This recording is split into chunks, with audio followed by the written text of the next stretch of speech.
In the grand old county of Yorkshire in England, there's a village where the ale is never cloudy, the buses always run on time, and the gargoyles on the church will insist you put a coin in the donation box. Join me, your storyteller, as we take a walk through Wychbeck. The Sunday cricket match, Wychbeck versus Gallowthwaite, looks like a slow-motion ballet choreographed by a country gentleman. The clonk of willow meeting leather, polite applause from drowsy spectators, a lad by the scoreboard in an arm-flapping battle with a wasp. The entire scene feels like it's suspended in a permanent English summer. Inside the wooden pavilion, local garden centre owner James Walker adjusts his captain's cap and struggles to buckle his batting pads. Village head mistress Emily Winstanton stands beside him, focusing on counting butterfly buns, lips moving silently. Without breaking her count, her fingers drift sideways and caress James's arm, a deliberate, lingering touch. "If you take my mind off the game, I'll be bowled out for a duck," James says. Abandoning the struggle with his pads, he catches Emily by her waist, pulls her close and kisses her. She leans into his embrace with a soft sigh. Her finger remains hovering over the butterfly buns, and her lips pull away from the kiss long enough to mutter, 24, before he pulls her back in. The pavilion door bangs open and two ladies enter. James and Emily fly apart like teenagers caught behind the bike sheds. Neither of them notices a faint background noise like chattering teeth. "We'll just take these ham and mustard ones, love," one of the ladies says to Emily as they scoop up plates of sandwiches. "Must keep everyone fed," Emily replies, smoothing her hair. The ladies sweep out as quickly as they came in. As soon as the latch on the door clicks shut, James reaches for Emily's waist again. She puts both palms flat against his chest, holding him at bay. "No, we have to be discreet," Emily says. "I won't be the subject of village gossip. How can I maintain discipline if children are writing Miss Fancies James in the hearts on the playground?" "We'll have to go public eventually," James smiles. "Public can wait," Emily says, looking at the butterfly buns and counting again. 21. Every time I count these buns, more are missing. "The ladies?" James suggests, gesturing towards the door. "No," Emily says. "It's every time I take my eyes off them." "The imps in the drainage ditch stealing food again?" James asks. "Possibly, but they've always preferred cucumber sandwiches," Emily answers. "And they're boggles, not imps. Let's get the classification right." A roar of "How's that?" interrupts their conversation. James pokes his head out of the pavilion door. "Classic, Simon. Out, leg before wicket." James grabs his bat. "Right then, that's me in." "Don't get your whites dirty before tea," Emily smiles, handing him his gloves. "Wouldn't dream of it," James grins. He pushes the door open and strides out to scattered applause. Emily leans on the doorframe, watching him go. Her gaze lingers on his bottom, so she's oblivious to the faint sound of chattering teeth behind her. We'll leave the cricket match for a moment and take a stroll over to the village green. Giles, the sentient English oak tree, is having an excellent day. At 350 years old, he always appreciates quiet moments to sun his leaves without children scrambling through his branches. Not that he minds that, of course. He even quite enjoys it. But everyone needs a change of pace, now and again. His peace is shattered when a camper van chugs up the main street and parks in his shade. A young woman hops out in a cascade of long red hair. She stretches, takes a deliberate breath of the country air, and walks straight over to Giles. Without hesitation, she wraps her arms around his trunk. "Hello," she says. "My name's Willow." Giles goes rigid and tries his best to behave like a normal tree. "It's all right," Willow says. "I know you can talk." Giles opens one eye, then the other. I see," he rumbles. "Would you mind telling me what you're doing?" "I'm bathing in your aura," Willow replies, pressing her cheek against his bark. "It's such a privilege to commune with an ancient spirit of the woods." "Right. Yes. Well," Giles says, rustling his leaves awkwardly. Very flattered and all that, but my existence is a village secret. Outsiders really shouldn't know about me." "The universe told me you were here," Willow says. "The universe needs to learn a bit of discretion," Giles replies. "Does this happen often? The universe telling you secrets that have been successfully kept for centuries?" "No, first time," Willow says. "Last Thursday tea time. I was in the middle of my spaghetti hoops on toast when there was this voice in my ear like the breath of eternity." "Not much nutrition in spaghetti hoops on toast," Giles cautions. "Couldn't be bothered to cook and couldn't afford the takeaway," Willow replies, nuzzling his trunk. "Listen, young lady, the locals and I have an agreement. My existence is an absolute secret. If word gets out, we'll be swarmed by scientists counting my rings and taking soil samples." "There's no need to worry," Willow reassures him. "Chelsea Potter told me she was pregnant in year 10, and I've never breathed a word of that to a living soul." "I think we both know what you just did there," Giles rustles his leaves. "Don't be silly," Willow says. "Now we've communed, I'm practically part of the ancient woodland. My secrets are safe with you, and your secret is absolutely safe with me." Nearby there's a sound of chattering teeth. "Did you hear that?" Giles asks. "A sort of rattling?" "Yeah," Willow replies. "That's not normal, even for this village," Giles says. "Your sense of normal gets a bit fuzzy when you're cuddling a talking tree," Willow says, "so I'll take your word for it." Giles rumbles. The ground moves slightly as he flexes his roots. Back at the cricket pavilion, Emily watches James smash the ball over the boundary to a round of applause. She leaves the door open so she can follow the match, goes back inside and pulls her laptop from her bag. She glances at the plate of butterfly buns and counts again. 2 more are missing. She mutters under her breath, then sits down and opens a spreadsheet to work on the school's upcoming autumn budget. The hum of the laptop's fan and the clicking of the keys is joined by the sound of footsteps. Out of the corner of her eye, Emily sees a man in immaculate Victorian gentleman's clothing fold out of the shadows. She jumps and types a row of stray numbers across her spreadsheet. "For goodness sake, William," Emily gasps, putting her hand to her chest. "How long have you been there?" "Long enough, Miss Winstanton," William answers. "Fear not, I am the very soul of discretion, but please accept my apology for startling you." The Victorian removes his hat with a sweeping gesture and offers a stiff bow. "Is it you who's been at the butterfly buns?" Emily says, raising an eyebrow. "Not I," William replies. He crosses the room and looks out of the doorway. His gaze falls on a group of children who are laughing and shouting as they chase each other near the boundary. "Modern children," William begins. "They have very loud voices, don't they?" "They do," Emily says. "It's all the sugar." "My children were never so boisterous," William says. Emily stops typing and turns towards him. "You had a family. Why have you never said?" "I try not to dwell on what was lost when the clock stopped for me. I simply went to work one morning, never returned, and nearly 2 centuries passed for them. It could have been even longer had this village not accidentally released me." William looks intently at the playing children. His lower lip trembles for a second before he regains composure. "To be snatched out of your time and dropped into a future where every one you ever knew or loved long since turned to dust. Thinking about it could turn a man's mind." Emily looks down. They are both silent. "William, I'm so—" she begins, but he raises a hand. "I must apologize again," he says.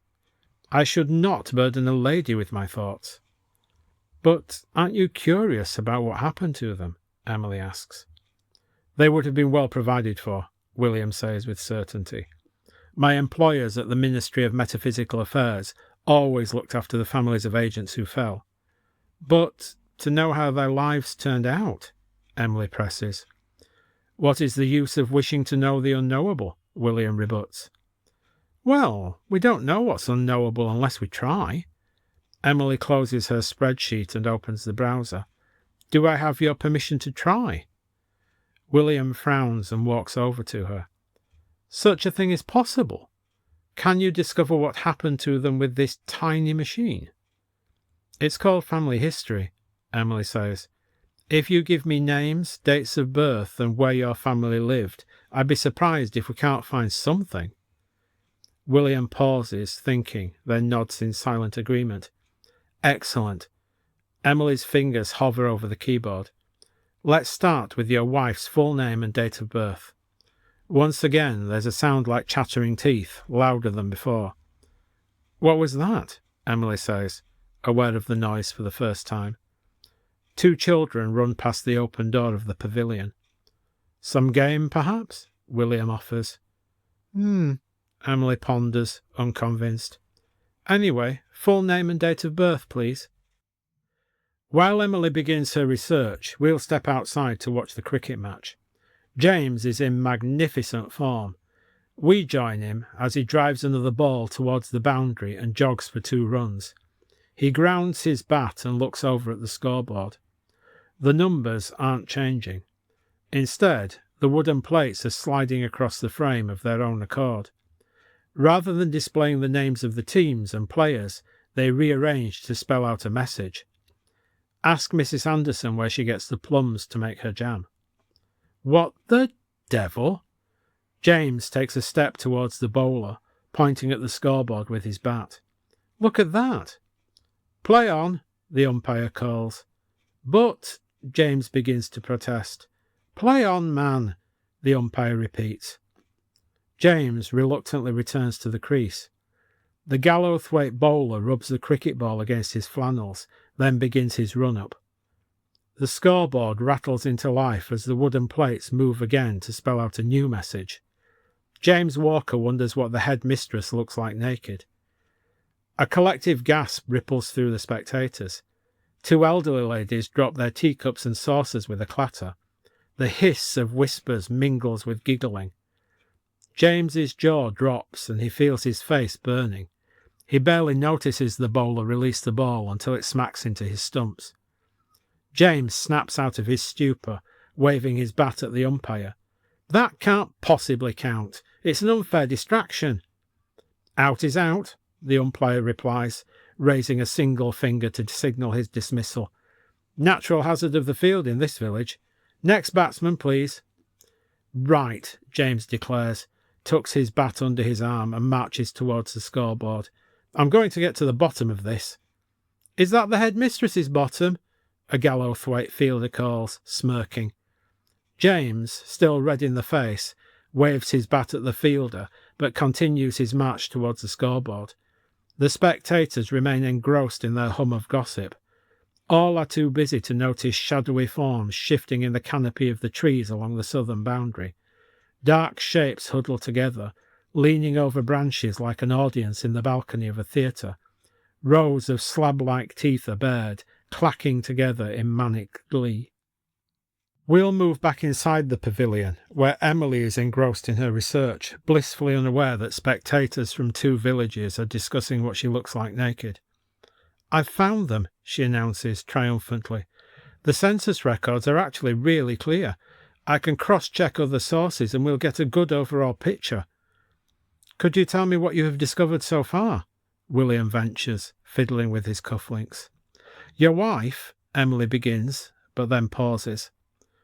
I know she is gone, Miss Winstanton, William says. I am prepared for it. Of course, Emily nods. Well, your wife didn't remarry. Leonora was always exceptionally devoted, William says. She appears to have lived comfortably. The 1871 census lists 2 servants as part of her household. The ministry provided, William adds.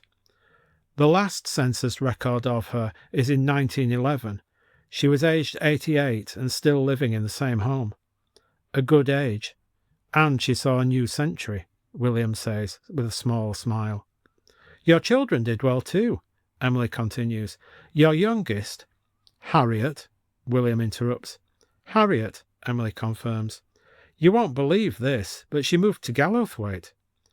The other village in today's cricket match? William asks. The very one, Emily says.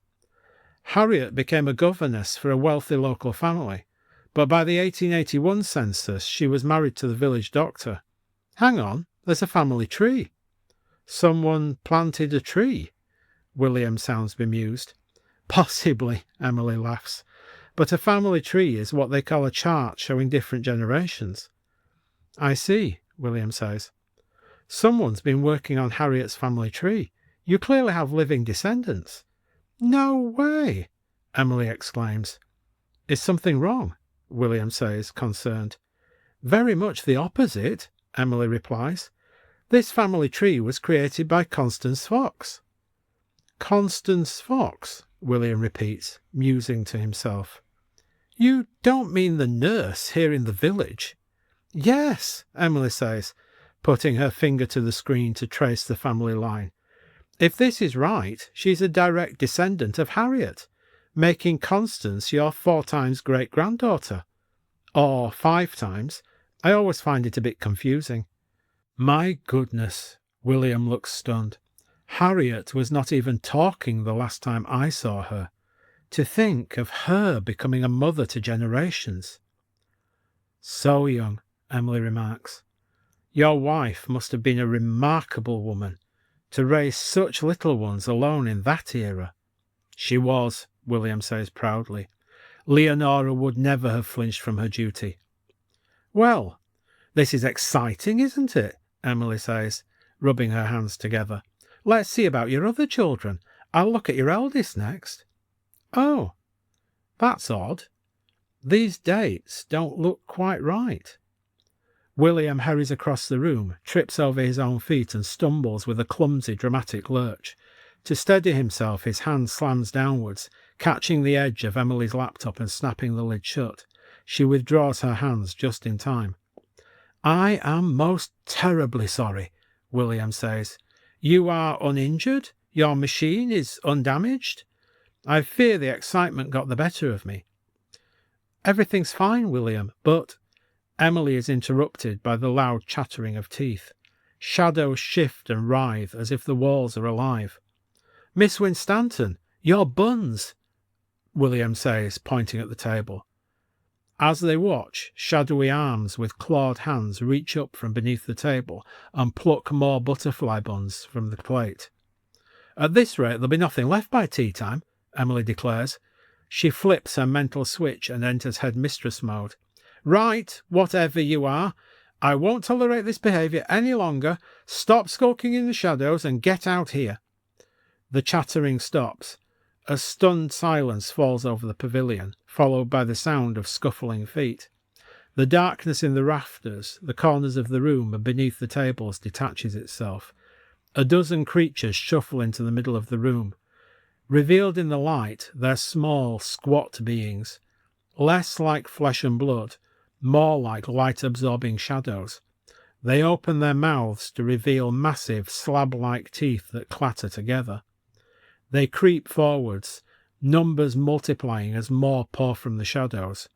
Chattering manically, they move to encircle Emily and William, claws scraping against the wooden floor. I suspect discretion might be the better part of valour today, William says. We should retreat. Before they can take a step towards the threshold, one of the creatures makes a lunge, slams the door shut and throws the bolt. The beings close the circle, and frantic chattering teeth surround Emily and William. Our friends in the pavilion are in a bit of a pickle, but out on the cricket pitch the crowd still eagerly reads the scoreboard. James tries to pry open the gear casing, while the wooden tiles shift to ask, where does the vicar go every Wednesday night? In the middle of the crowd, Mark Benson, the village doctor, is patting Mrs. Gawthorpe's arm. I'm pleased to tell you your test results are in the normal range, Mark says. I think your recent troubles are behind you. Well, that is a relief, Mrs. Gawthorpe says, before instantly turning to the woman next to her. Did you see that about the vicar? Nurse Constance Fox sits a few feet away, a glass of iced coffee pressed to her cheek. It's so hot. Are you hot, Mark? Constance asks. Her face is bright red, her breathing shallow. I don't feel right at all. Mark frowns and pulls a thermometer from his pocket. He takes a reading. Your temperature's sky high, Connie. We've got to get you into the shade. Mark helps her to rise, but her knees buckle, and the best he can do is guide her down to the ground. As Mark calls for ice, the shadowy creatures in the treetops bob up and down in manic glee. Their huge teeth clack in a frenzy as they drink in the hum of gossip, the drama of Constance's collapse, and James's battle with the scoreboard. Over at the village green, Willow is still wrapped around Giles's trunk. Her eyes closed, she gives a deep sigh. It's such a peaceful life, Willow says. It must give you time to really think about things. You know, the big questions. As a matter of fact, something has been bothering me for the past few years, Giles replies. Yes? Willow, her voice eager, pulls back so she can look him in the eyes. Why did they choose that particular shade of red for the postbox? I'm definitely going to ask them when they come back to repaint it. It used to be green and it blended in so much better. Willow opens her mouth to respond, but is cut short by the clatter of clacking teeth coming from Giles's upper canopy. He gives a tremendous shudder, shaking his massive branches. One of the shadow creatures tumbles to the ground, landing with a thump. It bares its huge slabbed teeth before darting off in the direction of the cricket pitch. A spirit of the woods, Willow gasps. No, a bloody nuisance, Giles replies. It's a chatterknock. We haven't had any of those in the village for 100 years. A mystical creature? Willow asks, hopefully. A parasite, Giles clarifies. They thrive on secrets. They bait humans with hints and clues, feasting on the negative energy of the gossip and drama they create. Mind you, they've become an endangered species. Human encroachment on natural habitat, Willow says, nodding thoughtfully. No, social media, Giles replies. What? Willow looks bemused. Everyone tells everybody everything all the time, in weekly updates with videos, Giles explains. Secrets aren't what they once were. This century is the chatterknock equivalent to a famine. He closes his eyes, his bark creaking in concentration. The ground ripples as his roots shift beneath the soil. When he reopens his eyes, they're filled with concern. The village is infested. I feel it in my roots. The people at the cricket match are in terrible danger. A horde of chatterknocks is feeding on them. I've got some sage in the van, Willow offers. Shall I do a cleansing? Don't be ridiculous, Giles snaps, but softens when he sees Willow's hurt expression. People could die. You need to warn them. The only thing that can stop chatterknocks is the truth. If a huge secret is openly revealed, they go into a feeding frenzy and get an overwhelming case of indigestion that will knock them out for months. Go! Run! I'm on it, Willow calls. She sprints towards the cricket pitch, long red hair trailing behind her. As we can move much faster than Willow, we reach the match before her.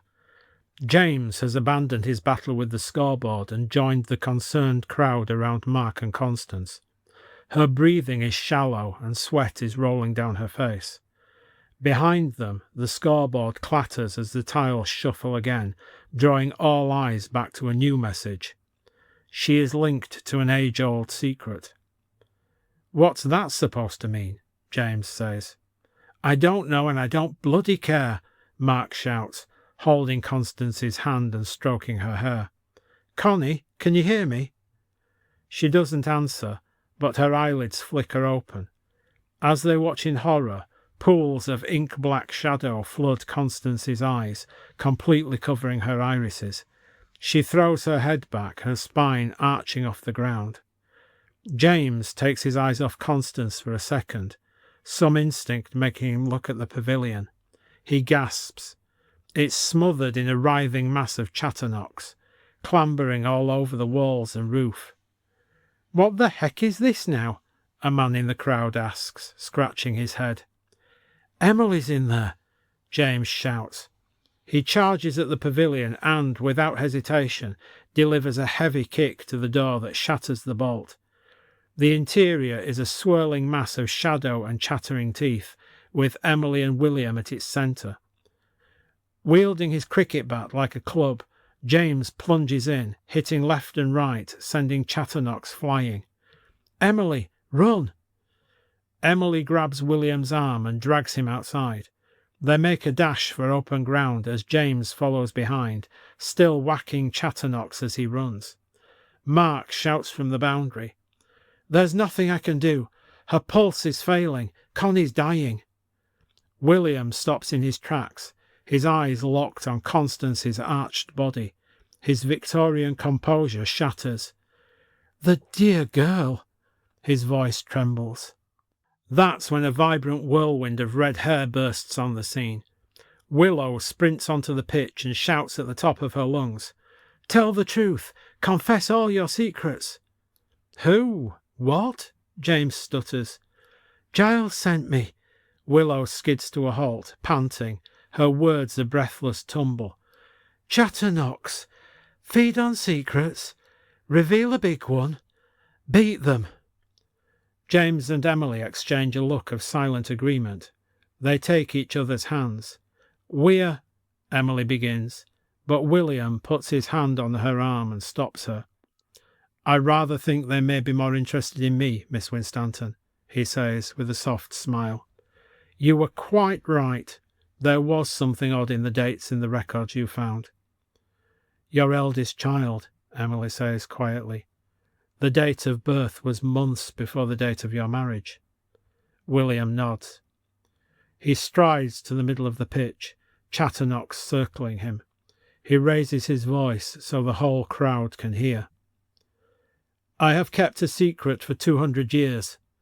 My eldest child was born out of wedlock in a time when such a thing meant disgrace. My wife and I were young when we met, and, to our shame, we could not control our passions." The circle of Chatternox closes around him. "By an elaborate ruse, we managed to hide the truth, to protect her reputation and my career," William continues, "and so that our child would never be called so that people would not be unkind. But all secrets must come to an end." As the words leave his lips, the horde of Chatternox goes wild and surges forward in a feeding frenzy, teeth making a deafening clatter. They engulf William in a writhing shroud of shadow. Yet, just as his eyes are about to disappear into darkness, he looks at Emily and gives her a very un-Victorian wink. Then the vortex of darkness collapses in on itself and evaporates into nothingness.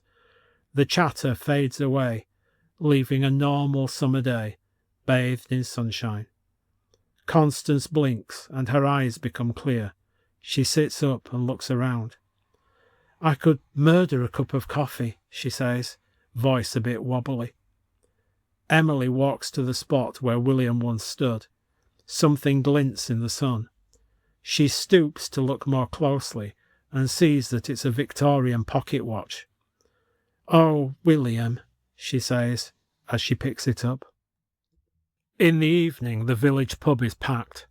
The cricket match has been forgotten in favour of pints of Old Bostwick ale and rounds of sandwiches. In a quiet corner, Emily, James and Mark sit with Constance.